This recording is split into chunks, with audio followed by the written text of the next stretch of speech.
vamos lá, continuar.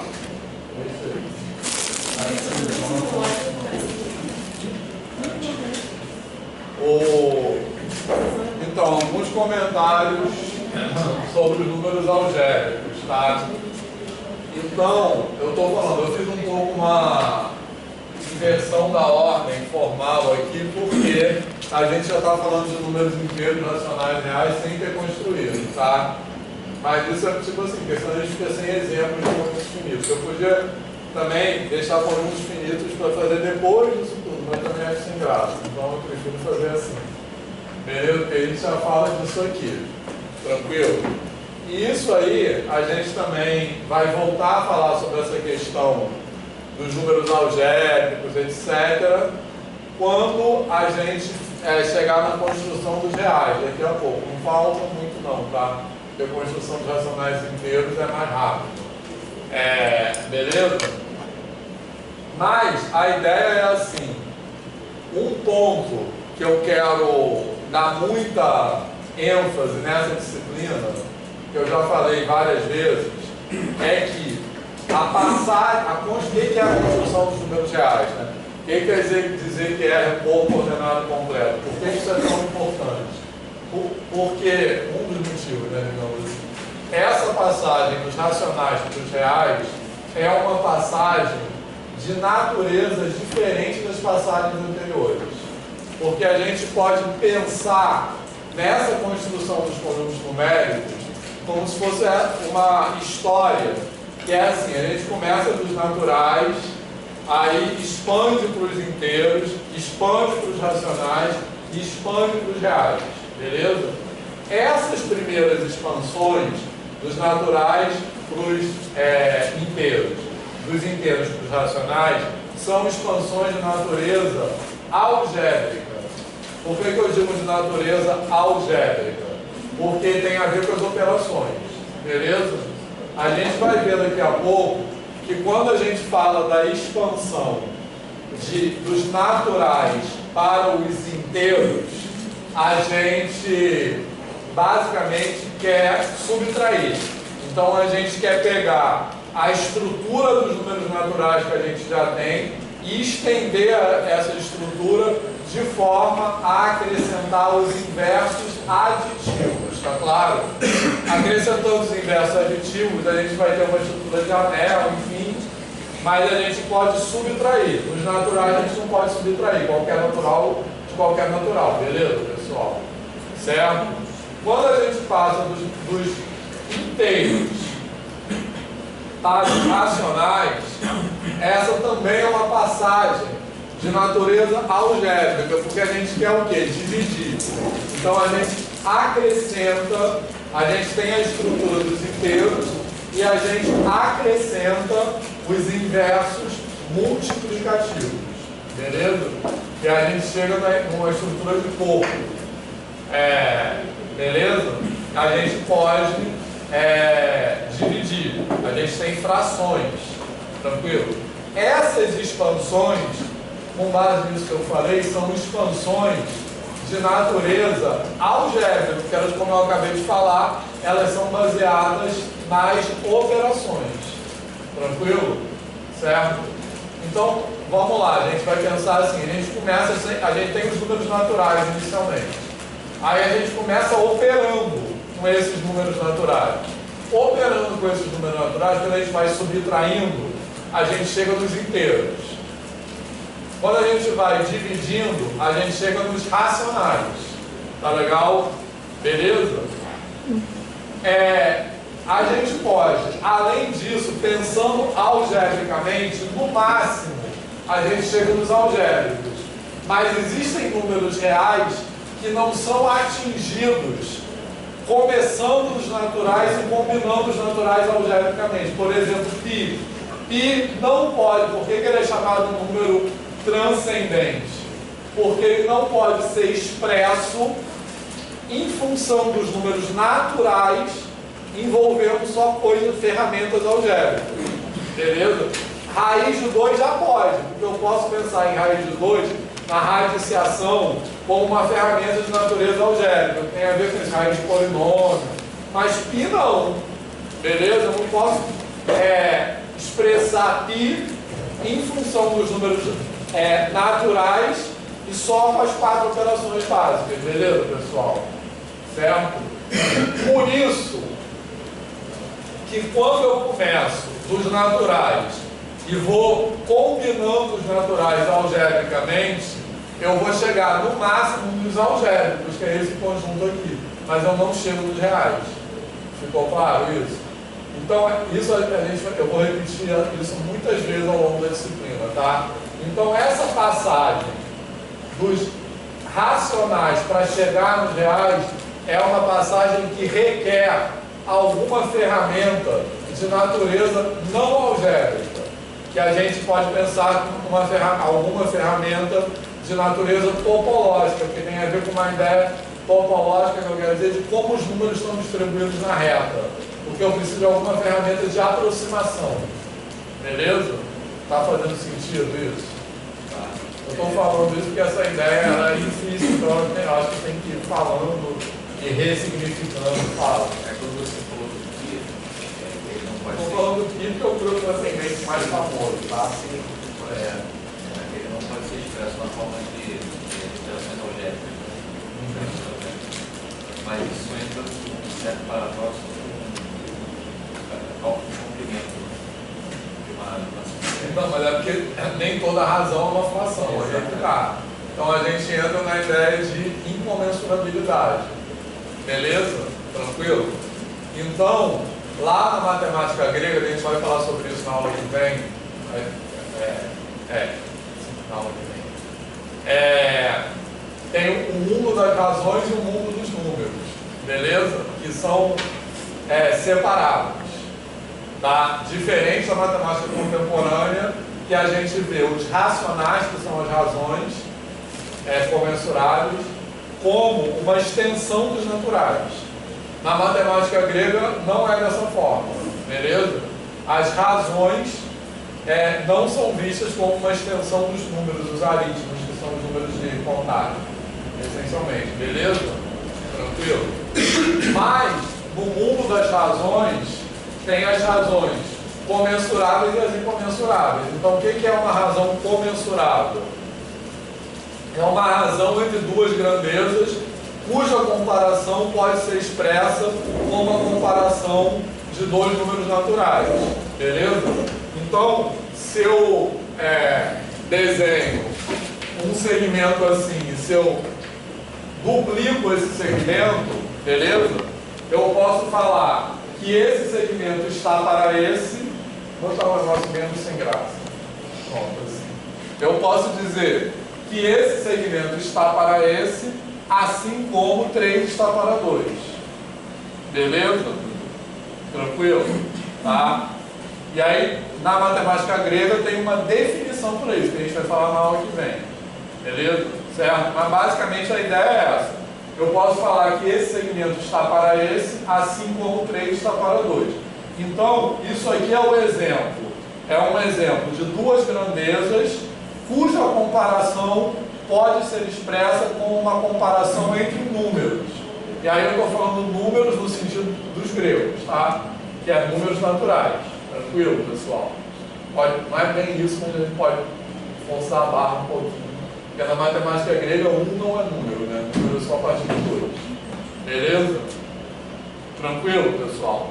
Tá de boa? Agora, existem as razões não comensuráveis, que são aquelas, as grandezas, né? Que são aquelas cuja razão não pode ser expressa como uma razão de naturais. Aí o exemplo disso que o Marcelo falou é o perímetro e o diâmetro do círculo, que é a definição de π. Então, o π é uma razão incomensurável. Ou, em linguagem da matemática contemporânea, é uma razão que não é uma fração. Beleza? Não é um número racional. Tranquilo, pessoal? Certo? Tá beleza? Tá? Mas, enfim, o que eu estava falando aqui é que quando eu começo com os números naturais, eu posso pensar na expansão sucessiva dos conjuntos numéricos na matemática contemporânea como uma historinha que eu vou contando, tá? E então essa historinha é assim, eu começo com os números naturais, e aí eu vou combinando esses números entre si, certo? Só que esse combinando entre si, algebricamente, que é somando, subtraindo, dividindo, multiplicando, eu chego nos racionais, certo? Se eu admitir ainda mais um pouco, que é tirando raiz quadrada, raiz, eu chego nos algébricos, mas eu não chego além disso, só com combinações algébricas de números naturais, beleza? Tá? Então os números algébricos, que é esse conjunto aqui sobre o qual nós acabamos de falar, são os números que são combinações algébricas de números naturais, beleza? Que eu vou pegando os números naturais e vou somando, subtraindo, multiplicando, elevando uma potência e tirando a raiz enésima, beleza? Certo?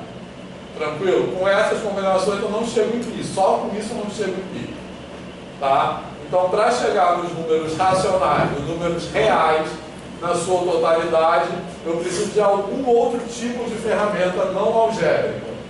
Tá legal? Beleza?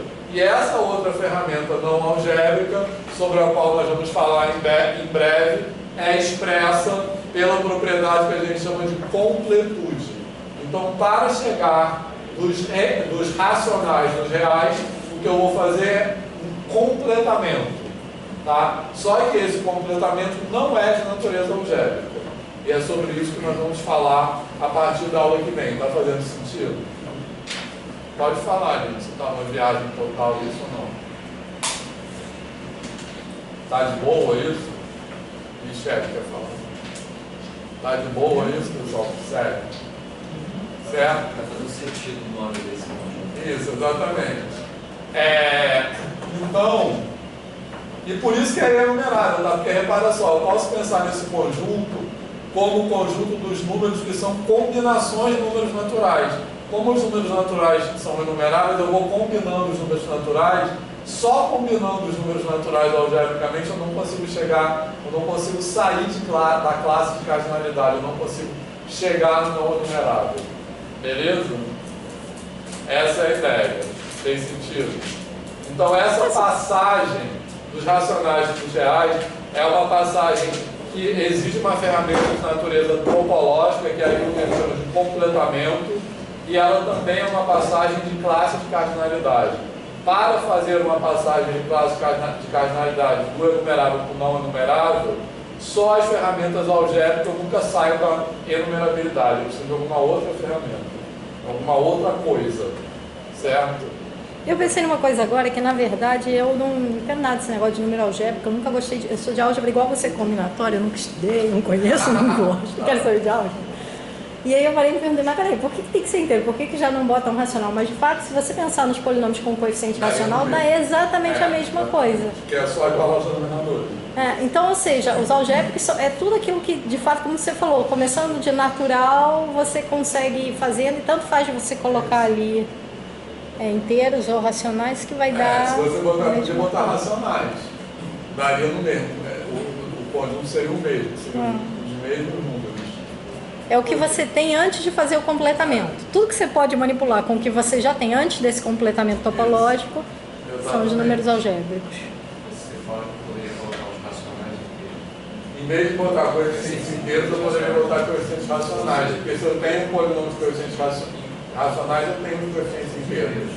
Acho igual ao denominador. Multiplicar tudo pelo denominador lá, pronto. Isso. Então, guardem essa afirmação que a gente vai voltar a falar sobre ela nas próximas aulas, tá? Porque, na verdade, num certo sentido, os números racionais é uma união sucessiva de números naturais, como se fosse assim, entendeu? Porque, como eu falei na primeira aula, nessa ideia que a gente botou aí no meu livro, a gente pensa nos números a partir da contagem e da medida, tá legal?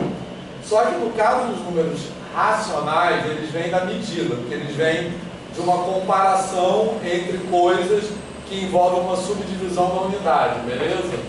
Certo? Só que no caso dos números racionais, essa é uma medida que se reduz à contagem. Fez sentido isso? Beleza? Porque como é que eu vejo a comparação entre isso aqui e isso aqui? Ó, esse segmento que está aqui embaixo, ele não é um múltiplo inteiro desse, concorda? Se eu tivesse só assim, eu poderia dizer que esse segmento aqui é 3 vezes esse. Tá? Então, quando eu estou medindo esse segmento em relação a esse, eu estou basicamente, eu estou apenas contando. Eu estou falando, essa unidade medida cabe 3 vezes aqui, eu estou contando. Mas mesmo se eu estiver nessa situação aqui, que esse segmento não é mais um múltiplo inteiro desses, mas eu também não estou saindo da contagem, porque esse segmento aqui é um múltiplo inteiro de uma subdivisão desse. Fez sentido? Certo? Então, esse segmento aqui é 3 vezes a metade desse. Tá legal? Então, eu ainda estou contando. Certo? Então, só no caso incomensurável é que a medida é uma medida de verdade, digamos assim, uma medida que não pode ser reduzida à contagem. Eu não posso subdividir e contar. Tá legal? Beleza? Certo? Essa aí foi uma viagem, né? Já vocês não há contagem. Exatamente. Então, igualar os denominadores é isso. O que é igualar os denominadores? É achar uma subunidade comum. Mas eu só posso achar uma subunidade comum quando eu tenho coisas comensuráveis. Beleza? Certo? Tranquilo, pessoal? Fez sentido isso? Vamos voltar. Esse comensurável é o quê? Comensurável é isso, tem uma subunidade comum, que tem uma subdivisão que cabe um número inteiro de vezes em ambos. Por isso que é pouco mensurável. Exatamente. Comensurável é aquilo que pode ser medido junto. É isso. A gente vai falar sobre isso nas próximas aulas. Beleza, pessoal? Comensurável é isso. Então, diagonal e lado no quadrado não são comensuráveis. É sobre o sentido da palavra ali. A gente vai falar sobre isso. Eu estou adiantando um pouco, porque eu acho que esse é o tipo de coisa. Isso é o cerne dessa disciplina, tá? E eu acho que a gente tem que falar várias vezes sobre isso. Mas basicamente a ideia que eu estou aqui é que quando eu começo nos naturais e vou combinando esses números, eu chego nos racionais, nos inteiros racionais e nos algébricos, mas não chego nos reais. E também eu não saio da enumerabilidade, eu não saio de classe de cardinalidade, só quando eu estou combinando as coisas. Beleza? E aí? Marcelo, de boa? Muito viagem? É uma viagem legal.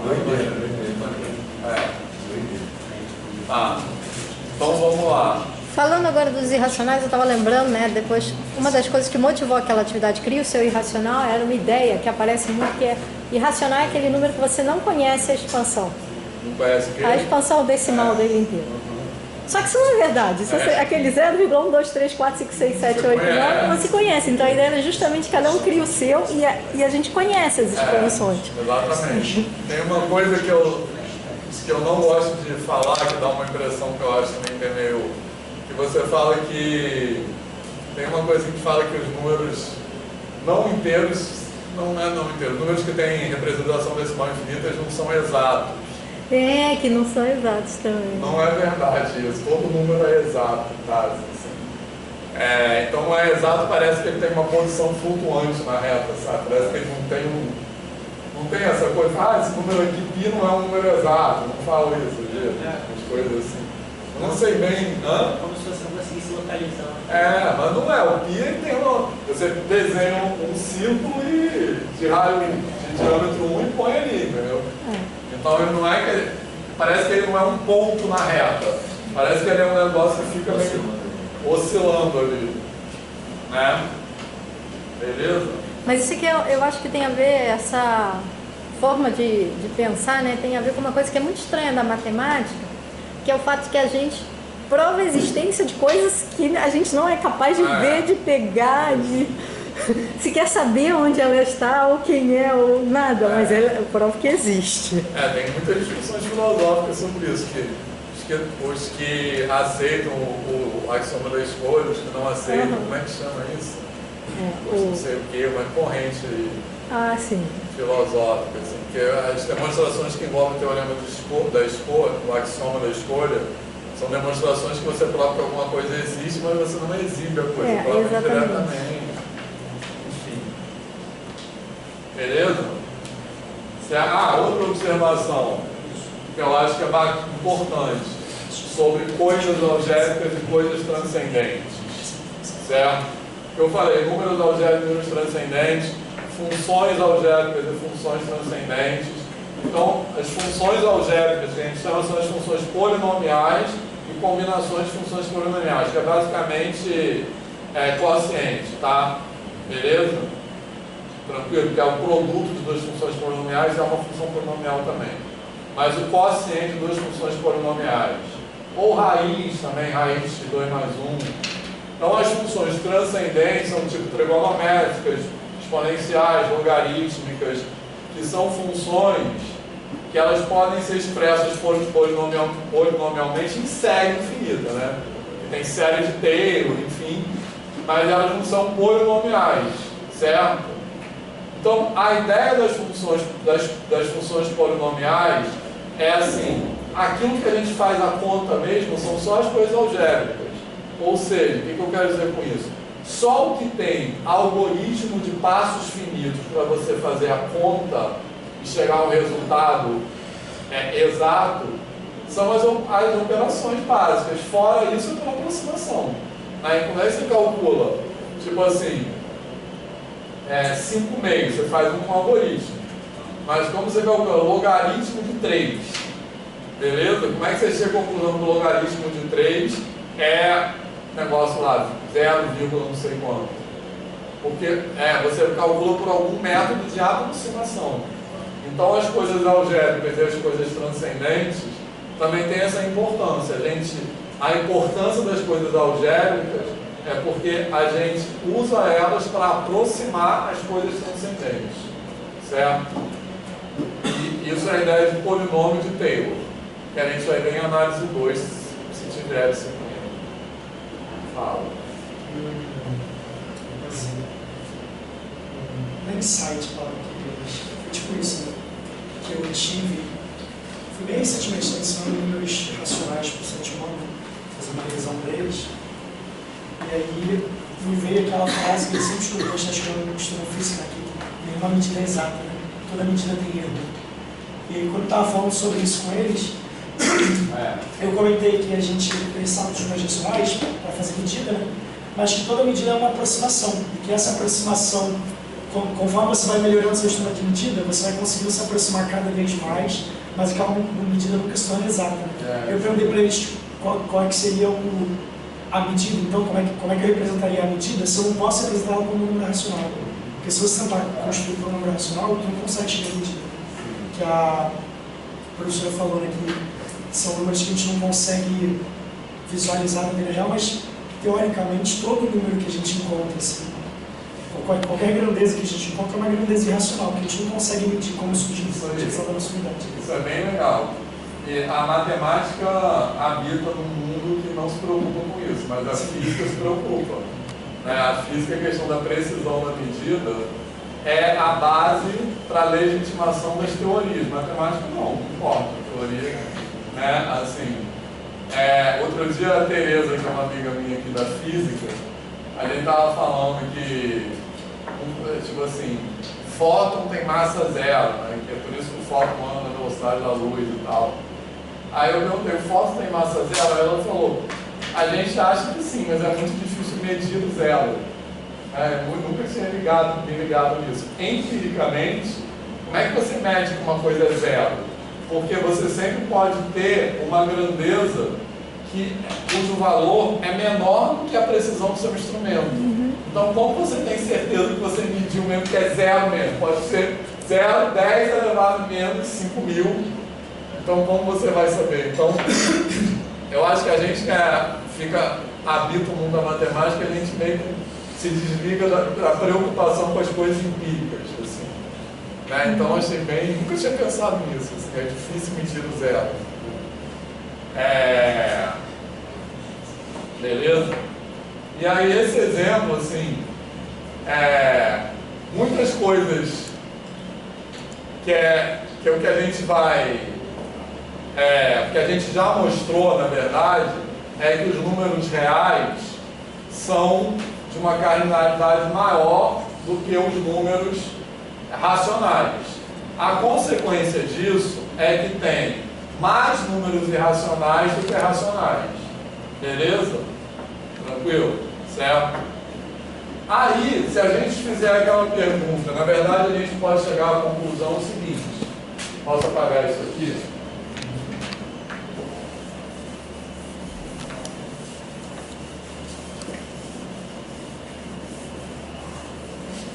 Isso aí, a fala do João me lembrou disso, mas eu já fui para outro lugar. Eu já vou voltar, tá? Para a sua fala. A gente já mostrou que os racionais são enumerados, beleza? Tranquilo? Isso implica que os irracionais são não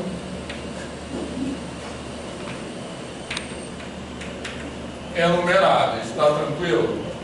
Beleza? Por quê? Porque a gente já sabe que os reais são não enumeráveis. E a gente já sabe também que a união de enumeráveis é um enumerável. Beleza? Então, se os irracionais fossem enumeráveis, os reais também seriam. Todo mundo está de acordo com isso? Certo? Beleza? Tranquilo? Eu uso essa notação aqui para irracionais, tá? Às vezes uso aquele izinho. Eu não gosto daquela notação para irracionais. Eu reservo aquela notação só para os conjuntos que têm uma estrutura algébrica.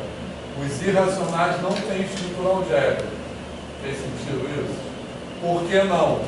Porque, o que eu quero dizer por ter uma estrutura algébrica? Tem operações definidas dentro do conjunto. Os irracionais não têm. Porque a soma de dois irracionais não é necessariamente um irracional, nem um produto. Beleza?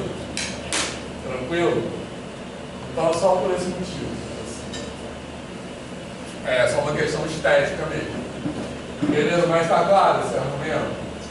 Então, como a gente sabe que os racionais são enumeráveis, a gente sabe que os reais são não enumeráveis, e a gente sabe que a união de dois conjuntos enumeráveis é um conjunto enumerável, então a gente pode concluir que os irracionais são não enumeráveis. Está de boa isso? Ou seja, que tem muito mais irracionais do que racionais. Beleza? Está tranquilo isso? Certo? Coisa até empírica, né? A gente anda na rua, a gente encontra muito mais irracionais do que... Não, mas eu quero chegar lá nessa parte empírica. Mas calma, está de boa esse argumento aqui? Tranquilo? A gente sabe que os racionais são enumeráveis, ok? Aí suponha que os irracionais fossem enumeráveis. Aí os reais seriam enumeráveis. Porque a união do enumerável é enumerável. A gente já sabe que os reais são não enumeráveis pela diagonal do campo. Então, os irracionais não podem ser enumeráveis. Beleza? Então, a gente conclui que tem mais, que não enumerável é maior que enumerável. Certo? Beleza? Tranquilo? Tem mais irracionais do que racionais. Beleza? Tranquilo, pessoal? Tá de boa isso? Calma que vai ter que demonstrar o teorema de Cantor hoje. Deixa eu falar isso aqui. A demonstração do teorema é surpreendentemente rápida.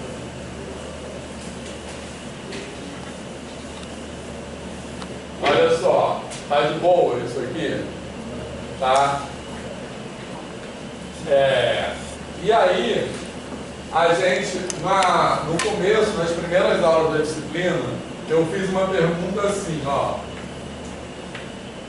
Se eu desenho aqui dois segmentos quaisquer, beleza? Certo? Aquele negócio que a gente estava falando, de comensurabilidade. Eu desenho dois segmentos quaisquer. Aí eu vou fazer a seguinte pergunta. Será que existe uma subunidade comum a eles? O que eu quero dizer? Existe uma subunidade comum a eles. existe uma subdivisão, vou botar aqui assim, faz de conta. Esses segmentos aí são todos do mesmo tamanho, beleza? Então, uma subunidade comum é uma subdivisão que cabe um número inteiro de vezes em ambos essas grandezas, beleza? Tranquilo? Tá? Por exemplo, nesse caso aqui, nesse desenho que eu fiz hipoteticamente, existe uma subunidade comum, concorda? Essa subunidade comum, ela pode ser usada para medir esse segmento tendo esse como unidade, beleza? Nesse desenho aqui que eu fiz, quanto é a medida desse segmento tendo esse como unidade? Isso aqui é o quê? 5, aqui tem quanto? 10. Tá, então vou botar mais um só para ficar isso. Tá. Então a medida desse segmento em relação a esse é o quê? É 11 quintos, concorda? Beleza? Porque nesse segmento aqui cabe 11 vezes 1/5 desse. Tranquilo? Tá? Então, quando dois segmentos têm uma subunidade comum, a medida, a comparação entre eles é um número racional. É aquilo que eu falei agora há pouco. A comparação entre eles pode ser expressa como uma comparação entre números naturais, como todo mundo concorda. Esse aqui está para 11, assim como esse está para 5. Ou, em outras palavras, a medida desse em relação a esse é 11 quintos. 1/5 desse cabe 11 vezes dentro do outro. Está de boa? Certo? Beleza? Agora a pergunta é: se eu desenho dois segmentos aqui quaisquer, vou desenhar outro diferente. Dois segmentos aleatórios, tá? Arbitrários. É sempre possível achar uma subunidade comum entre eles? A resposta para isso é sim ou não?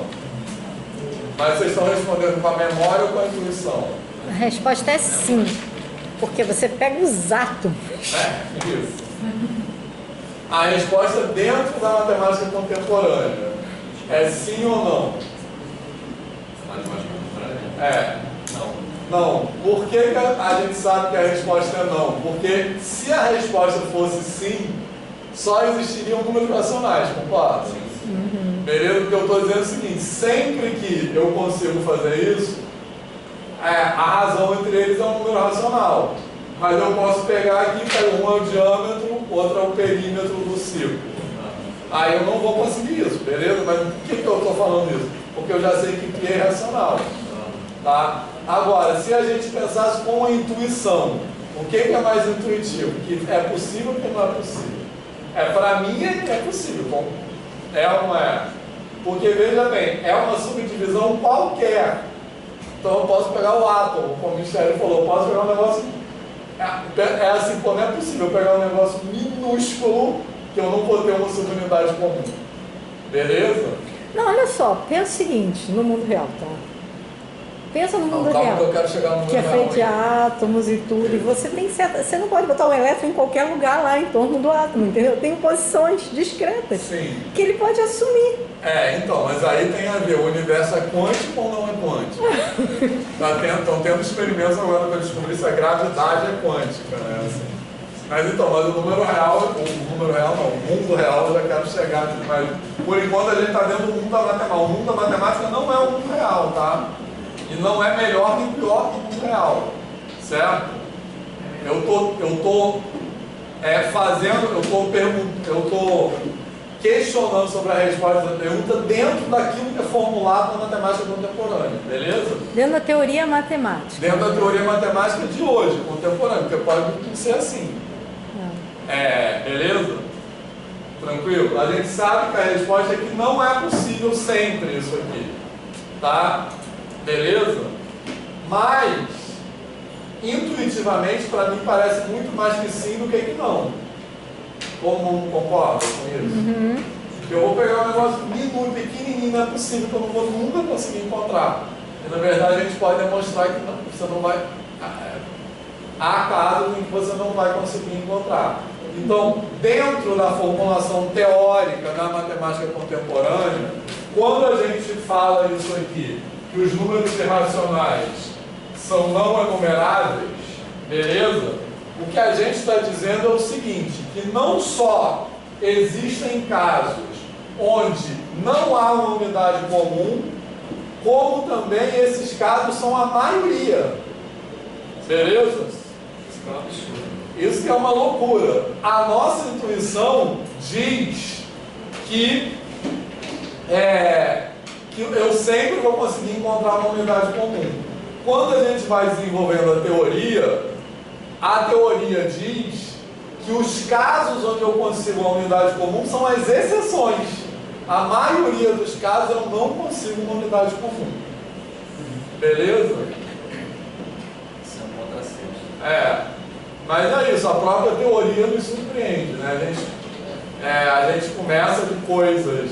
A teoria tenta capturar algo que a gente já sabe, mas também nos leva a coisas que a gente não sabe. Isso é bem legal. Na verdade, por trás disso está nosso desejo de que a matemática case com o mundo real, de que ela coincida com a nossa intuição. Isso. Mas não tem nenhuma razão para a gente esperar que ela vá satisfazer esse desejo. Na verdade, nada, né? Não tem nenhuma razão. Mas aí tem duas coisas que elas são importantes. Que o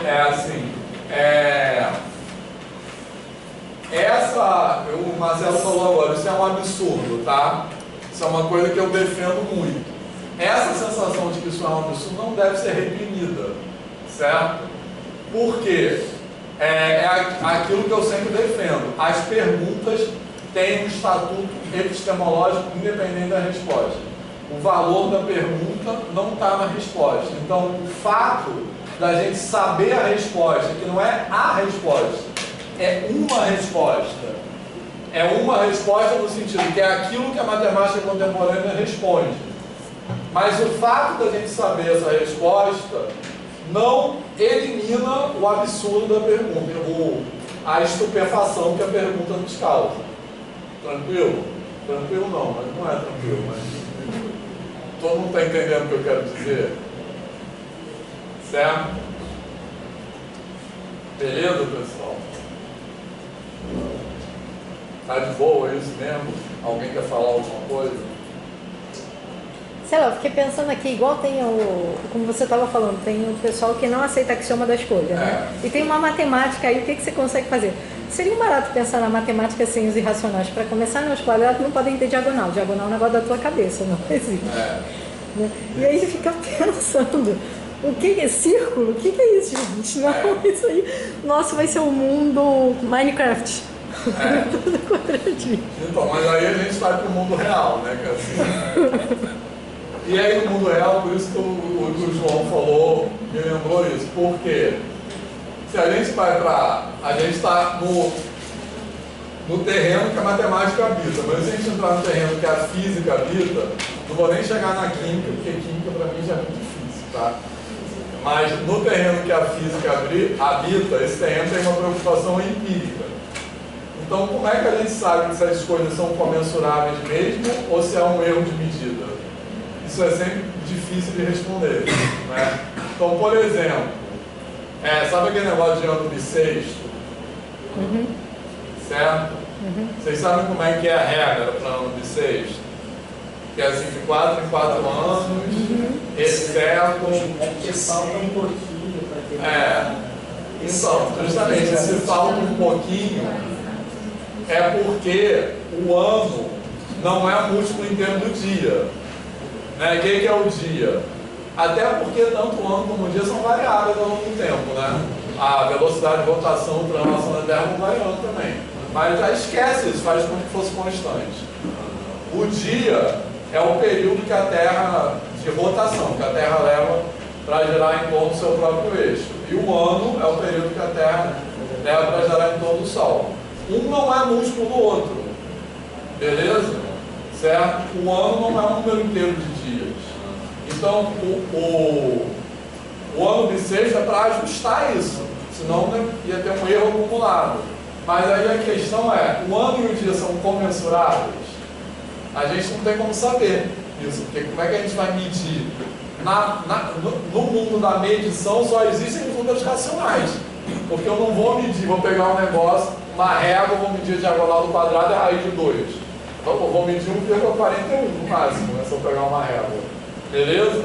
Então como é que medindo, eu sei que é raiz de 2 teorizando.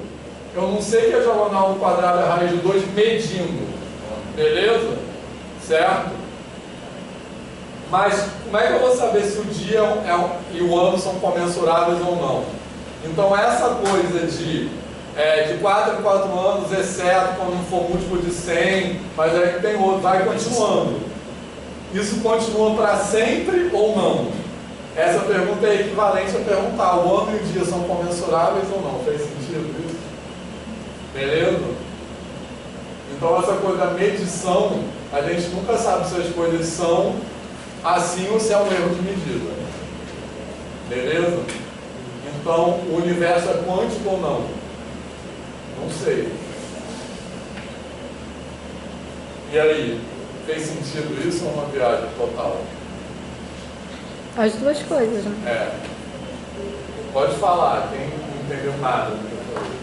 Existe uma cultura na escola que preserva muito essa questão da medida exata. Exato. E as aproximações, ou seja, você falar aproximação parece até que é um insulto. E a gente não trabalha com aproximação, não trabalha com ordem de grandeza, a gente só trabalha com fazer a conta. Né? Tem até umas questões de logaritmo, colocam logaritmo de 2 igual a, coloca aproximado. Isso. Até pi, né? Considere pi igual a 3,14. 3,14 é um número que é outro. Beleza? Não? Eu acho que quadrado é a gravidade. Tem isso. A aproximação. Isso eu não consigo. Eu acho que essas coisas ainda são um pouco assim de efeito colateral do nacionalismo. Oi? Essas coisas eu acho que no fundo elas ainda são um pouco de efeito colateral do nacionalismo, ou seja, uma coisa que persiste de que a gente é capaz de alcançar a verdade através, sabe? Não tem nada para ser alcançado, gente. Só fazer coisas não tem nada lá. Tem nada lá. E outra coisa que eu acho também é o seguinte.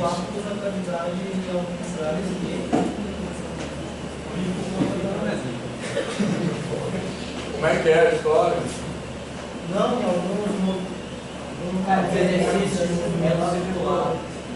Usa o pi e também usa a gravidade. Mas é uma coincidência, obviamente. Considera a gravidade o arco ao quadrado e quando a gente 3 é 3,16 desse. Mais ou menos. Bem perto. Isso eu não sabia. Eu tinha visto. Enfim, mas vamos lá.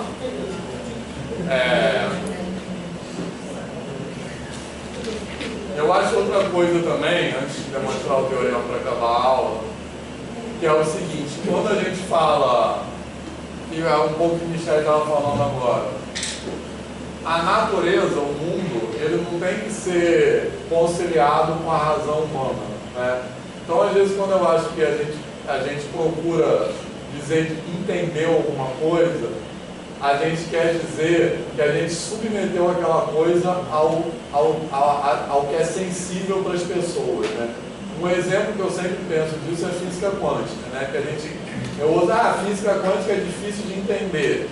Não é difícil de entender, na verdade é assim: uma partícula pode estar em 2 lugares ao mesmo tempo, quando você olha para ela, ela está em um lugar só.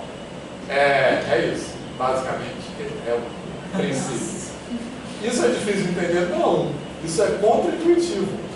Então, quando a gente está procurando, muitas vezes, quando a gente procura entender as coisas, o que a gente está tentando é submeter o universo à forma humana. Quer injetar na sua razão. Injetar o universo na razão. Assim. Isso aí, mas o universo não tem compromisso com a razão. Isso aí. A gente quer criar Deus à nossa semelhança, é isso que a gente quer fazer. Enfim, mas coisas um pouco menos viáveis agora. Posso apagar?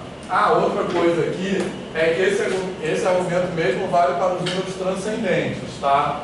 Então, na verdade, a maioria dos números é irracional e a maioria dos números é transcendente também. Porque da mesma forma que eu sei que os algébricos são enumeráveis, eu posso concluir que os transcendentes são não enumeráveis. Ficou claro? Pelo mesmo argumento. Tá tranquilo isso? Tá? Porque se os transcendentes fossem enumeráveis, os reais também seriam. Beleza? Tranquilo? Tá? Então a maioria dos números são transcendentes. Não são nem racionais, nem radicais, nem nada disso. São muito loucos. Beleza? Muito loucos. Então agora vamos demonstrar o último teorema que falta para essa parte da matéria. Tá? Esse teorema é aquilo que eu falei. A gente está até agora na seguinte situação. A gente sabe que existem os conjuntos enumeráveis e esses conjuntos formam uma classe de equivalência. Certo? Mas e os outros, depois dos enumeráveis, os não enumeráveis? Será que todos os não enumeráveis são equivalentes também? E a resposta para isso é não. Tá? Então eu vou demonstrar o teorema que diz que para cada conjunto eu posso definir um conjunto infinito, né, assim, que é maior do que aquele. Beleza? Mais precisamente, esse teorema diz assim.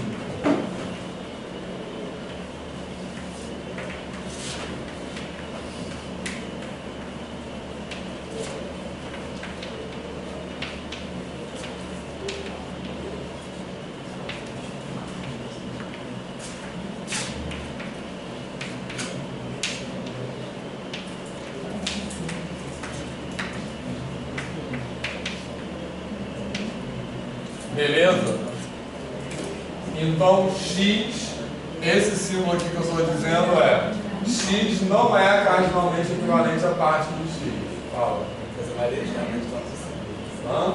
Fazer maleticamente todos os vários. Não, mas esse símbolo aí eu não falei. Então. Esse símbolo aqui não é padrão, né? Porque eu estou usando que padrão é um risquinho para negação, tá? Então, esse símbolo aqui, esse tiozinho aí é cardinalmente equivalente. Não é cardinalmente equivalente, beleza? Certo? Então o que eu estou dizendo aqui é o seguinte: eu não posso estabelecer uma correspondência, uma bijeção entre um conjunto e o conjunto das suas partes. O que é parte de x? É o conjunto cujos elementos são os subconjuntos de x. Tá legal? Então o que esse teorema diz é que qualquer conjunto tem mais subconjuntos que elementos. Beleza? Certo? A gente já sabe que isso é verdade para os conjuntos finitos. Porque para os conjuntos finitos, se um conjunto tem n elementos, isso, tem 2 elevado a n subconjuntos. Beleza? Mas para conjuntos infinitos, a gente não sabe disso. Tá claro? Então, na verdade, o argumento que eu vou dizer aqui serve para qualquer conjunto, mas o quente é pensar nisso para conjuntos infinitos, tá legal? Beleza? Então, antes de demonstrar, o que esse teorema vai nos dizer? Ó, eu tenho os naturais, beleza? Certo? Os naturais são os enumeráveis. E a gente já sabe um monte de conjuntos que são equivalentes aos naturais. Então, quem é maior que os naturais? Partes dos naturais. Beleza? Parte dos naturais a gente também sabe que é equivalente a R. Depois eu posso lembrar por quê, tá? Que é equivalente a R. Mas é porque é sequência de zeros e uns, tem a ver com isso. Beleza? Certo? É equivalente a R. Então, esse conjunto aqui, ó, é maior do que esse. Beleza? Agora, quem é um conjunto maior ainda do que esse? As partes de R. E assim sucessivamente. Se a gente quiser um conjunto maior do que a gente tem, é parte daquele conjunto. Então, isso aqui forma uma classe de cardinalidade que o Cantor chamou de Aleph 0. Isso aqui forma a próxima classe de cardinalidade que o Cantor chamou de Aleph 1. Esses são os enumeráveis. daqui para baixo são os não enumerados, ou melhor, daqui para cima. O Aleph 1 são os menores não enumerados. Então, o real, os reais são os menores não enumerados. Tá legal? E aqui vai ser Aleph 2 e assim por diante. Tranquilo? Tá? É isso que esse teorema aí vai me dizer. Ainda tem uma pergunta aqui que se ninguém fez, eu não vou levantar a lebre agora, mas depois vou.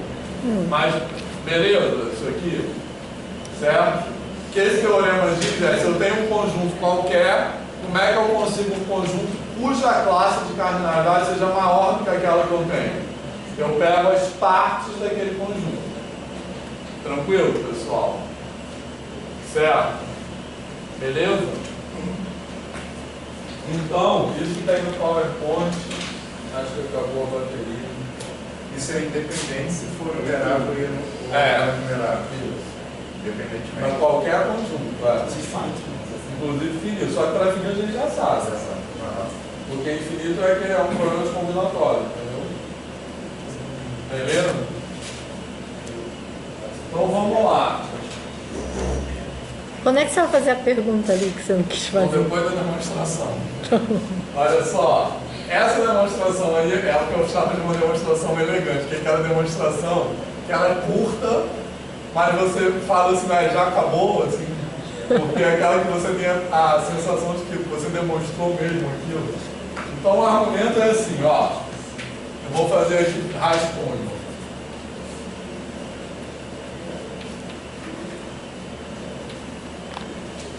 Se vocês olharem aqui o PowerPoint,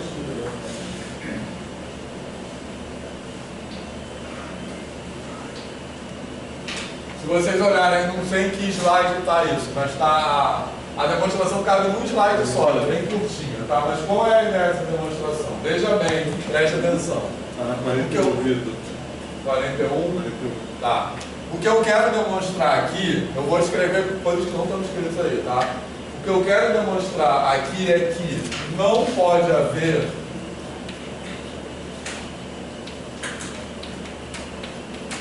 acho que o nome que eu dei aí foi alfa.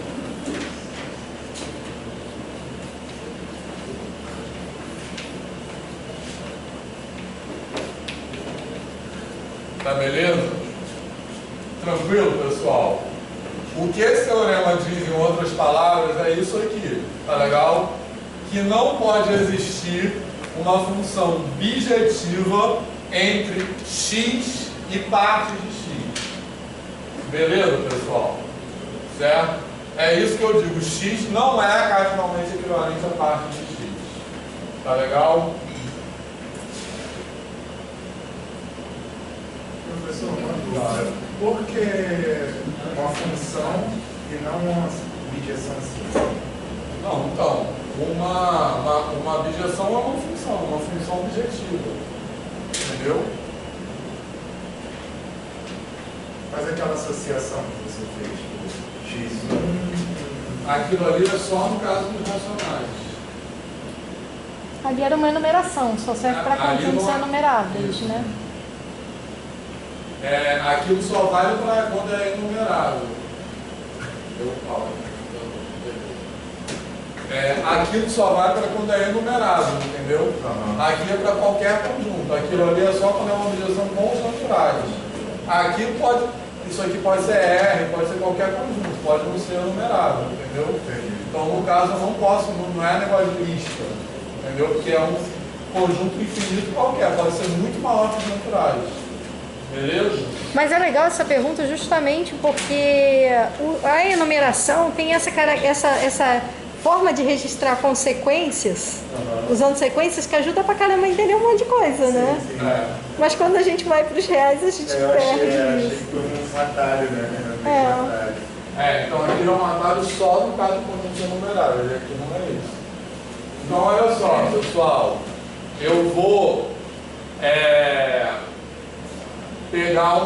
eu vou supor que existe uma bijeção entre um conjunto e um conjunto das suas partes, tá legal?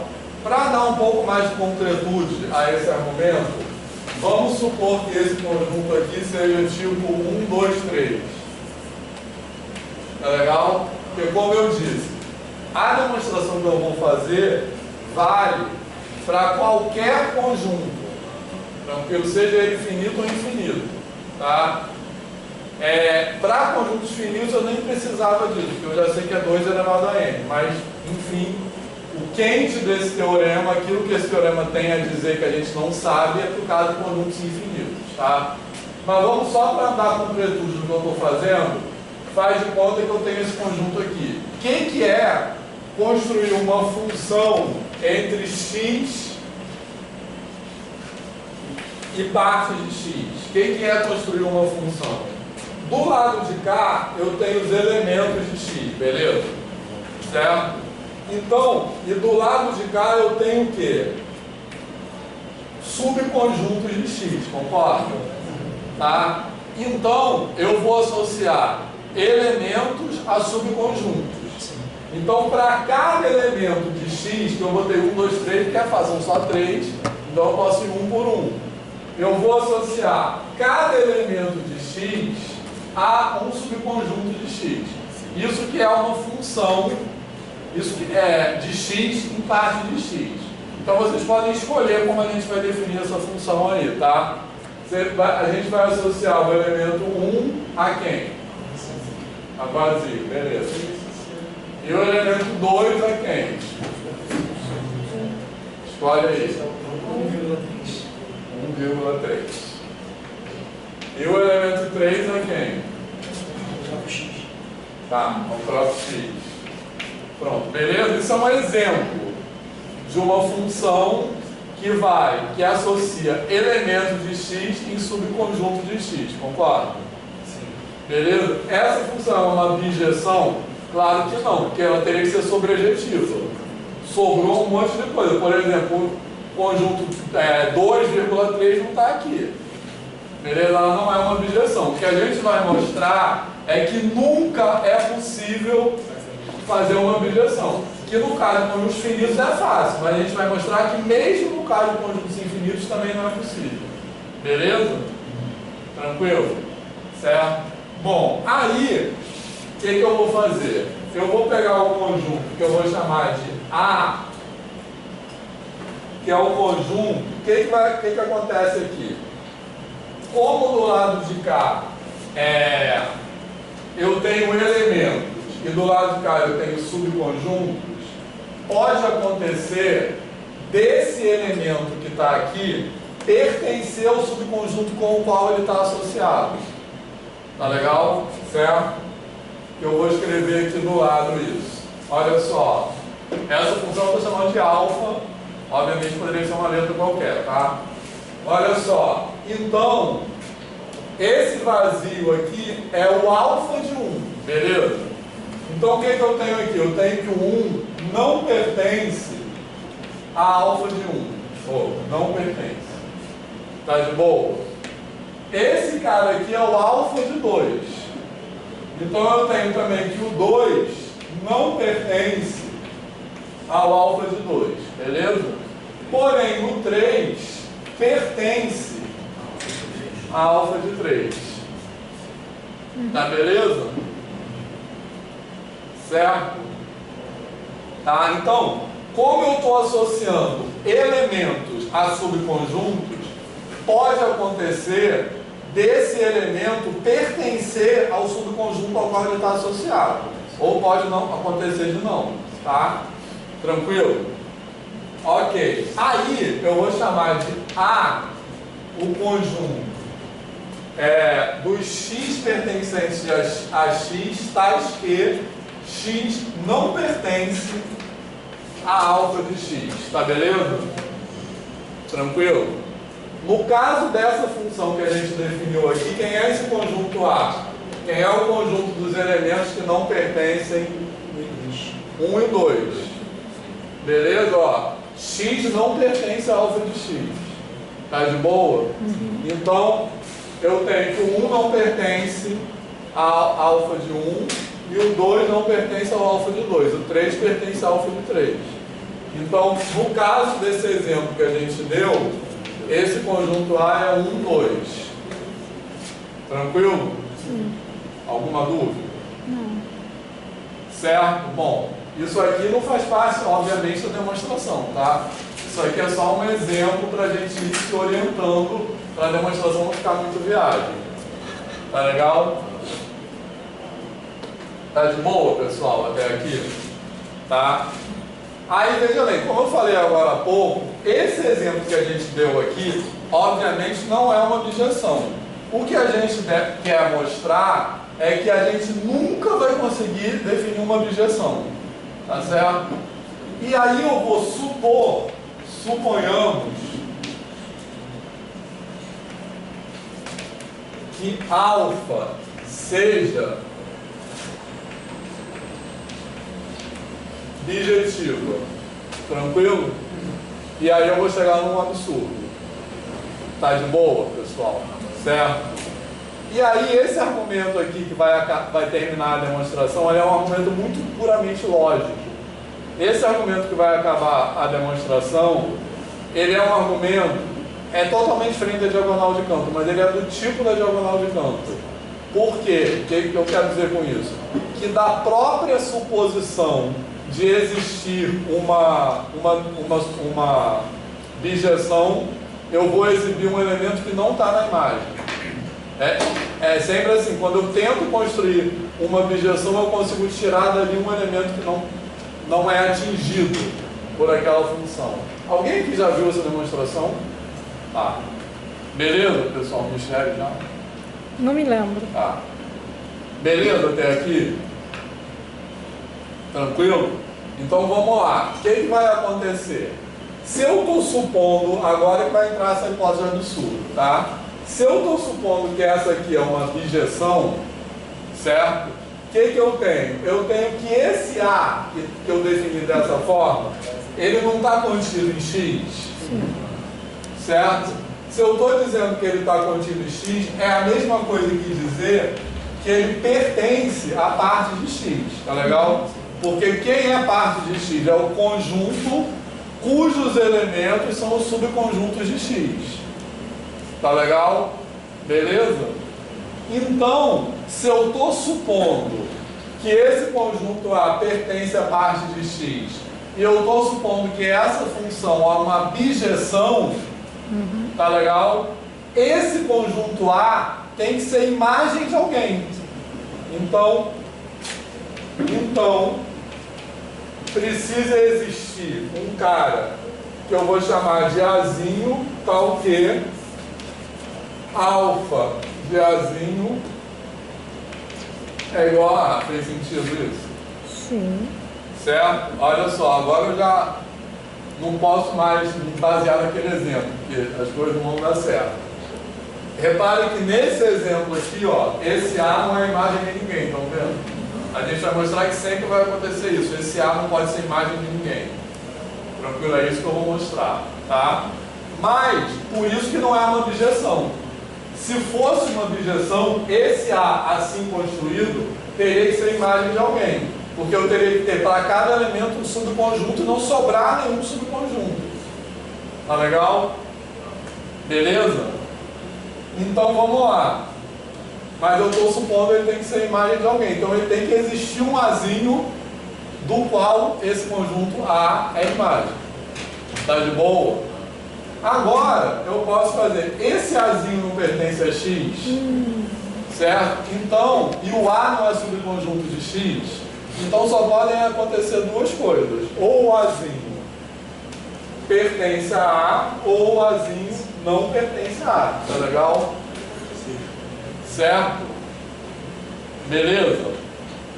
Gente, fala de novo. Hã? Fala essa parte de novo.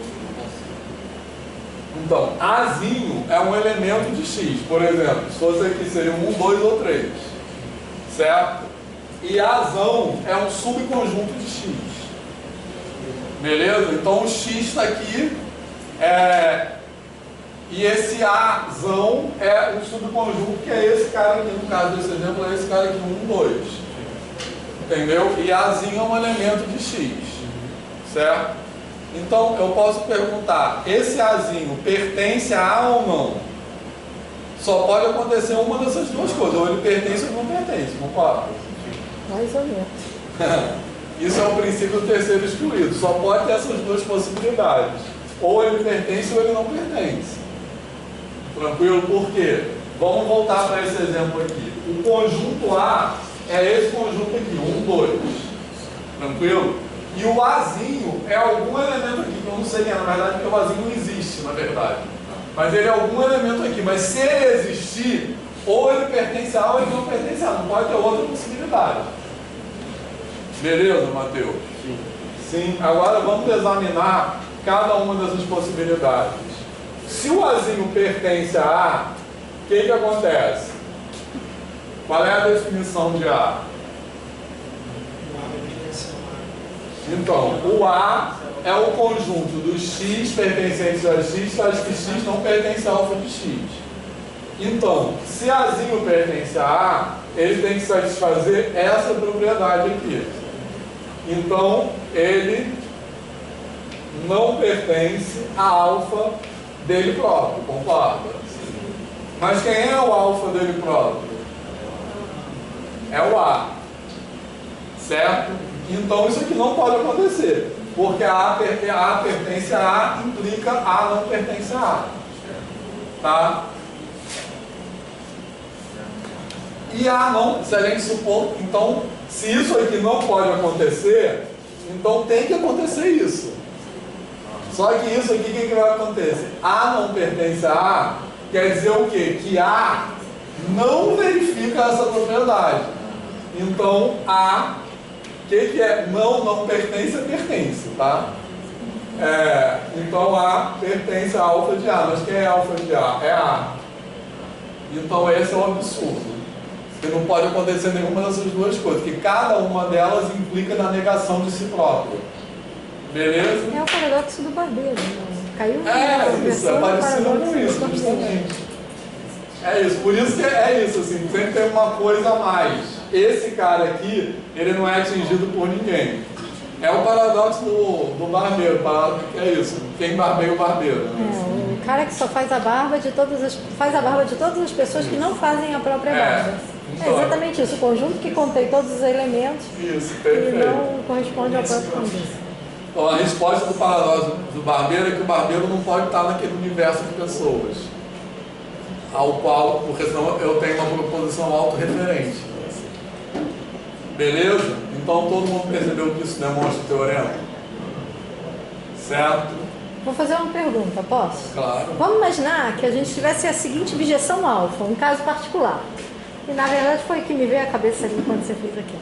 Cada elemento do X vai ser levado no conjunto unitário que só tem ele mesmo. Beleza, não é? Lateral vai sobrar. Pode apagar aqui para fazer isso que a Michelle falou. Mas aí isso pode ser no caso genérico, não precisa ser no caso de 3, porque é legal porque é um caso. Tá, pode ser. No caso de 3. Já tiraram foto disso aqui? Tirou? Tá. Alguém mais quer tirar? Posso apagar então? Então é isso aqui, ó.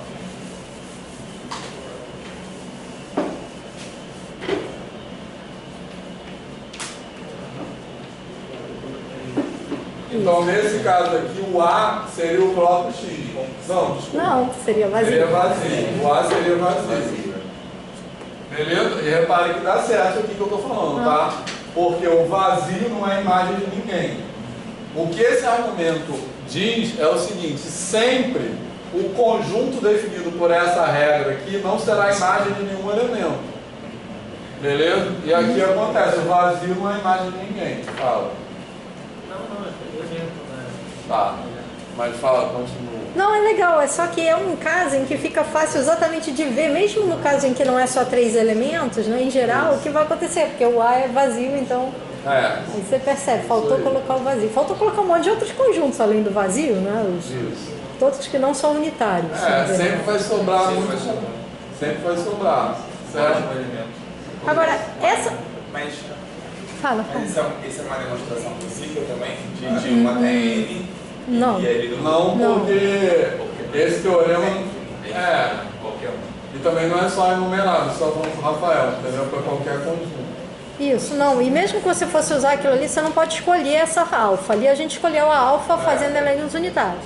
Agora, o que eu achei muito interessante, isso não é que... Aqui eu estou falando caso particular, o que eu quero demonstrar é que nunca, o que eu estou mostrando é que essa aqui não é uma objeção, mas o que eu quero mostrar isso. É que não existe nenhuma. E o legal disso é que você vê, o Vitor definiu infinito como sendo aquele conjunto que é cardinalmente equivalente a uma parte sua, podemos dizer assim.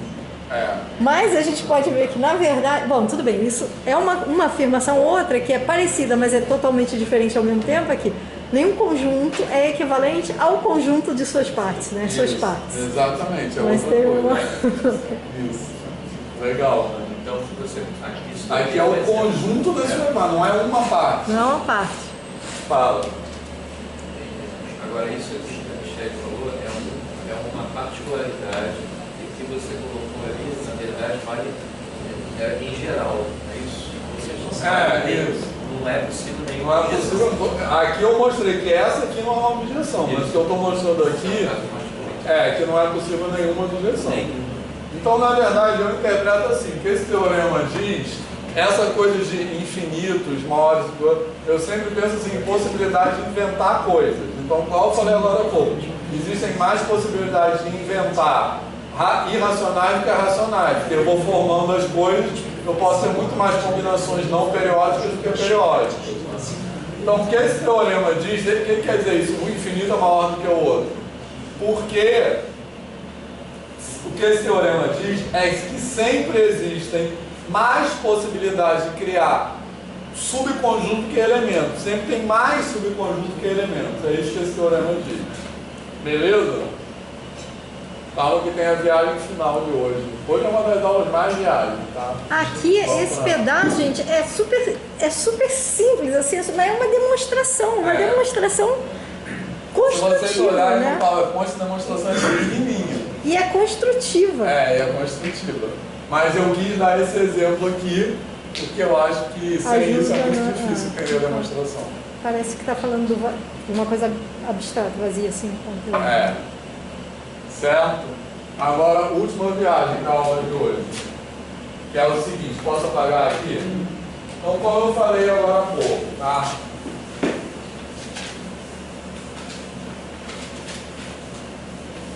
Eu tenho, só repetindo... Tipo, a receita para você desse salto é pegar as partes, não? A receita para... A receita para dar, que é o 2 elevado a, porque as partes é equivalente ao conjunto de sequência de zeros e uns com domínio naquele conjunto. Mas, enfim, eu tenho. Então, o que esse teorema diz? Que eu vou definir Aleph 0, que é a cardinalidade de N, tá? Posso até escrever assim. Aleph 0 é a cardinalidade de N, beleza? Depois disso, eu vou definir Aleph 1, que é a cardinalidade das partes de N, que eu posso demonstrar que é igual à cardinalidade de R. Tá legal?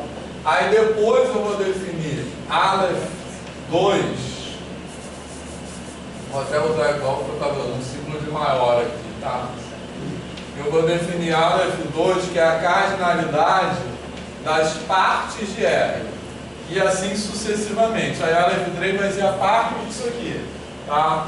Então, como é que eu defino, como é que eu saio, é isso mais ou menos que esse teorema diz.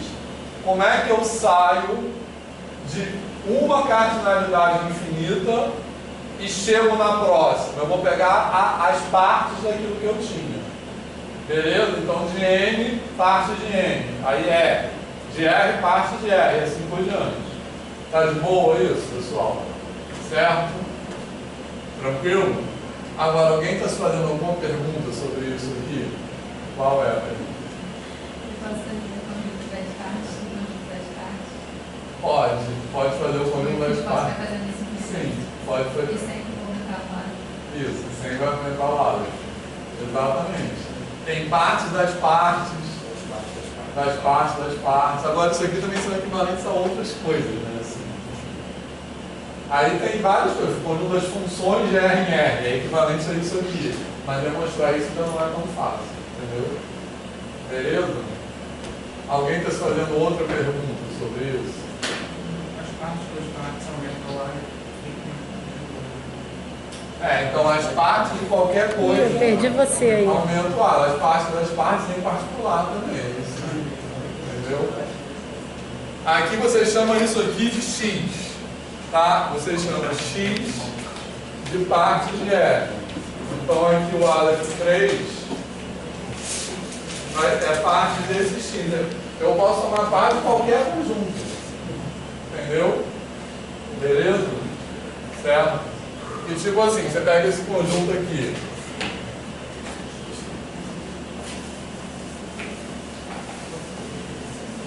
Vou pegar um mais para dar menos trabalho de escrever. Quem é a parte de X?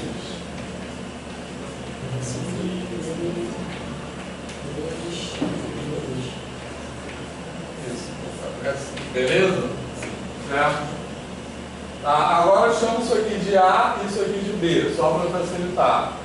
Certo? Isso aqui é um conjunto com 4 elementos, pronto.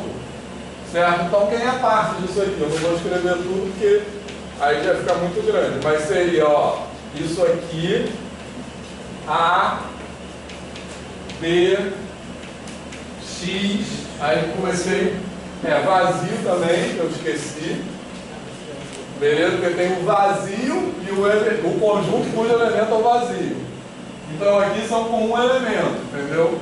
Aí, agora eu vou começar com 2 elementos, vazio A, vazio B, assim por diante, A, B, A, X, entendeu? Beleza? Isso aqui é a parte das partes. E é assim que eu posso fazer com qualquer conjunto, é fazer parte das partes das partes. Ficou claro?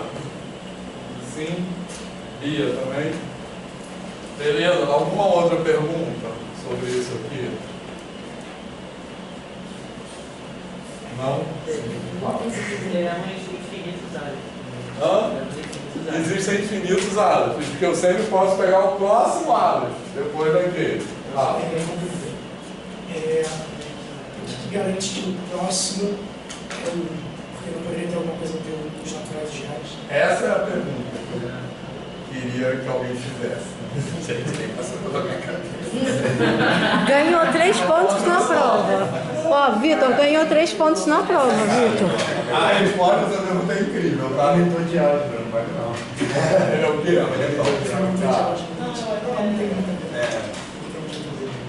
Olha só, pessoal, eu estou falando aqui o tempo todo é o seguinte. Como é que eu pego o próximo Aleph? Eu vou pegar as partes do anterior, tá? Então, como é que eu saio de Aleph 0, que é N, para Aleph 1? Eu pego partes de N. Como é que eu saio de Aleph 1 para Aleph 2? Eu pego partes de R. Como é que eu saio de Aleph 2 para Aleph 3? Eu pego parte das partes de R. E assim por diante. Beleza? Então, esse argumento que eu estou falando, ele basicamente responde o seguinte, ele basicamente diz o seguinte, ele diz que essa ideia de pegar as partes, eu vou pegar uma cardinalidade maior do que a que eu tinha, concorda? Uhum. Certo? Então, parte de N é uma cardinalidade maior do que N. Parte de R é uma cardinalidade maior do que R. Mas quem garante que é a próxima? Quem garante que não tem uma cardinalidade aqui no meio? Exatamente. Quem garante? Porque são só os inteiros aqui. Quem garante que não tem um infinito entre os reais e os naturais? Quem garante que não tem? O que garante que não tem um infinito conjunto entre os naturais? Será que não quer falar?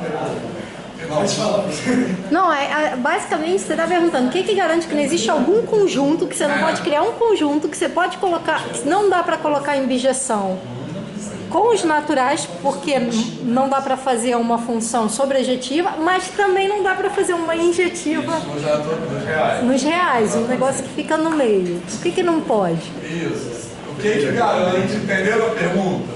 Antes de eu falar a resposta, é mais importante entender a pergunta, entenderam a pergunta? Que é isso que, quem garante que não tem um conjunto lá que é maior do que N e menor do que R? Vou dar um chute para Quando você, por exemplo, está nos naturais, você pega as partes dos naturais, seria o menor conjunto maior que tem atrás. Mas quem garante que é isso? Quem garante que aquele é o menor conjunto maior do que o outro? Então, a resposta é: o que garante isso? A resposta é nada. Eu ia falar você, eu ia fazer com você. Por que é nada? Porque isso aí é um exemplo de incompletude no sentido do teorema de Gödel. Beleza? Lembra? Não é decidível por essa axiomática. Não é decidível por essa axiomática. Lembra que a gente já falou de teorema de Gödel? Que toda axiomática, a gente está trabalhando em cima de uma axiomática aqui, tá? Que é a axiomática de teoria de conjuntos, basicamente. Lembra que a gente já falou que o teorema de Gödel ele diz o seguinte, que para toda axiomática finita, o que quer dizer uma axiomática finita? Que eu tenho um número finito de axiomas e um número finito de símbolos também. Tá legal? Então, para toda axiomática finita, ou tem uma proposição, um teorema, que não é decidível, ou seja, que eu não posso concluir nem que ele é verdade, nem que ele não é verdade, então eu não posso nem dar uma demonstração, nem um contra-exemplo, certo? Ou existe uma contradição, uma proposição que ao mesmo tempo é falsa e verdadeira. Normalmente, a gente evita as contradições, né? A gente tenta, por isso que a gente evita o paradoxo do barbeiro, a gente evita axiomáticas que levem ao sim ou não ao mesmo tempo. Mas se a gente evita axiomáticas que tenham contradições, fatalmente o teorema de Gödel diz que haverá um teorema que eu não posso provar nem que é falso nem que é verdadeiro. Beleza? E isso é um exemplo. Isso se chama hipótese do contínuo. Certo? Então, na verdade, o teorema é esse. Existe um conjunto cuja cardinalidade está entre a cardinalidade N e a cardinalidade R. Repara só, esse teorema não é que a gente não sabe a demonstração dele, é que é possível provar que ele não pode ser demonstrado e nem pode ser dado um contra-exemplo. Fez sentido? O famoso não está errado. Isso. Existem versões de nossa axiomática com esse teorema ser verdadeiro, e existem versões com esse falso, e os dois são constantes. Exatamente. Mas calma aí, entenderam o que eu falei antes? Beleza? Então não é, veja bem, esse é um exemplo que atende ao teorema de Gödel. Então não é que não se conseguiu demonstrar ainda, é provado que não é possível demonstrar. Isso é um negócio muito doido da matemática, né? O pessoal provar que é impossível provar alguma coisa. Não é que assim, a gente não conseguiu ainda. Não existe uma prova nem um contra-exemplo. E você prova isso. Prova que não existe. Você prova isso. E aí é o que o João falou. Existe uma versão dessa axiomática em que a hipótese do contínuo é verdadeira e uma versão da axiomática, na verdade, uma extensão da axiomática de teoria dos conjuntos. Aí já está entrando na parte que eu não sei, tá? Isso aí eu só sei assim, de contaram, não sei. É fofoca. Quem sabe isso é o Petrucci. O Petrucci já fala, isso aí é fácil, é só fazer não sei o quê. Enfim. Mas existe uma extensão consistente da axiomática de teoria de conjuntos em que a hipótese do contínuo é verdadeira e existe outra extensão consistente da axiomática de teoria de conjuntos na qual a hipótese do contínuo é falsa. Ou seja, que não existe nenhum conjunto intermediário aqui. Beleza? Mas a gente vai acrescentar outros axiomas. Aí, vocês podem perguntar o seguinte, beleza, então resolveu o problema, porque eu posso escolher uma teoria na qual isso é verdadeiro e outra teoria na qual isso é falso. Beleza? Só que em qualquer um desses casos, haverá outra coisa que eu não consigo demonstrar nem que é falso nem que é verdadeiro. Beleza? Porque o que o teorema de Gödel diz é qualquer axiomática finita que seja consistente, existe uma proposição indecisível. Beleza? Certo? E aí? Qual o grau de viagem? Tem mais neurônio hoje. João, quer acrescentar alguma coisa? Eu acho isso... Bom. Sei lá, eu acho que essa é a parte mais me encanta, assim, essa parte lógica. Porque são essas coisas que não tem como você inventar esse negócio assim, tipo, da tua própria criatividade, sabe? Tipo assim, isso é claramente algo que foi construído assim, sem muita intenção de ser dessa forma. Porque se tivesse assim, ninguém escolheria que fosse assim. Não daria sim, é uma coisa que chegaram nisso. Chegando que o Teorema de Gödel é conhecido como a distribuição do sonho de Hilbert, né? Justamente a ambição, o sonho de Hilbert é que a ambição dos matemáticos com o movimento de formalização no começo do século XX é construir uma axiomática de tudo. Uma axiomática que você poderia descrever tudo em matemática, né? Esse é que era o sonho, né? Assim, tipo que o Stephen Hawking fala, teoria de tudo na física. Então, na matemática não existe teoria de tudo. Sempre vai ter alguma coisa que escapa aquela teoria. E esse argumento do Teorema de Gödel é mais ou menos parecido com isso aqui, claro, muito mais complexo. Mas é parecido com isso aqui. Sempre que eu tento, tipo ali, fazer uma objeção, da própria objeção eu dou um exemplo de algo que não é atingido. Então, sempre que eu tento capturar alguma coisa, a própria tentativa de capturar produz algo que escapa, né? Então, isso que eu acho mais legal disso tudo. Então, essa coisa das partes não vão virar desintas, vira só uma coisa de contagem. Isso. Quebra e monta e pronto. Mas, exatamente. Mas o Teorema de Gödel, basicamente, diz uma coisa que é muito legal, que é o seguinte: existem mais perguntas do que respostas. Isso eu acho muito bacana. Sempre vai ter outra pergunta. Né? Isso eu acho incrível, foda. Outra coisa que me faz viajar muito é o fato de que o Teorema de Gödel ele é um teorema que tem demonstração. Porque pela densidade dele poderia ser o caso que não tivesse. Então a gente poderia ficar buscando essa teoria para sempre sem ter essa resposta. Isso é mais bizarro ainda. Acho que eu tinha pensado. Teve gente que torceu para não ter demonstração. Com certeza. Que aí tudo estaria tranquilo. Beleza? Então, outra coisa que eu estava evitando falar até agora, mas agora que acabar eu vou falar. O ar-condicionado não desarmou nenhuma vez.